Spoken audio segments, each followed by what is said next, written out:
नमस्कार दोस्तों, क्या अब देश के कॉलेजों और यूनिवर्सिटी में पढ़ाई केवल आपकी मेहनत और काबिलियत के दम पर होगी?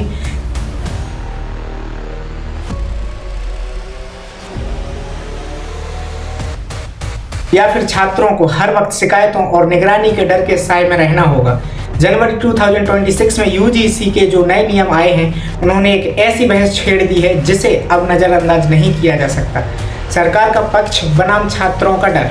एक तरफ मोदी सरकार और यूजीसी का विजन है जिसमें वे कैंपस को भेदभाव मुक्त और सुरक्षित बनाने का दावा कर रहे हैं। वहीं दूसरा वर्ग पूछ रहा है कि क्या सवर्ण होना उसके अस्तित्व के लिए अपराध मान लिया गया है? क्या उनके खिलाफ ऐसा कानूनी घेरा बनाया जा रहा है जहां अपनी बेगुनाही साबित करने का मौका ही नहीं मिलेगा? इन नियमों को नई शिक्षा नीति के तहत लागू किया गया है। हर कॉलेज में खास सेंटर और कमेटी बनाना अनिवार्य किया गया है। नियम कहते हैं कि अगर किसी छात्र को लगता है कि उसके साथ गलत व्यवहार हुआ है तो वह ऑनलाइन या हेल्पलाइन के जरिए शिकायत कर सकता है। कॉलेजों को 15 से 30 दिनों के भीतर जांच पूरी करनी होगी। विवाद की मुख्य वजह सुरक्षा कवच का हटना।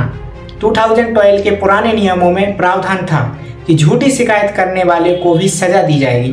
2026 के नए नियमों में इस सुरक्षा कवच को हटा दिया गया है। सवर्ण छात्रों का डर है कि अब नियमों का गलत इस्तेमाल उन्हें फंसाने के लिए किया जा सकता है। इक्विडिटी स्क्वाड और निगरानी। सरकार ने इक्विडिटी स्क्वाड की तैनाती की है जो हॉस्टल, कैंटीन और बैठने की जगहों पर नजर रखेगी। छात्रों को डर है कि उनके सामान्य व्यवहार या मजाक को भी अप्रत्यक्ष भेदभाव मानकर रिपोर्ट किया जा सकता है, जिससे पढ़ाई और आपसी बातचीत की आज़ादी खत्म हो सकती है।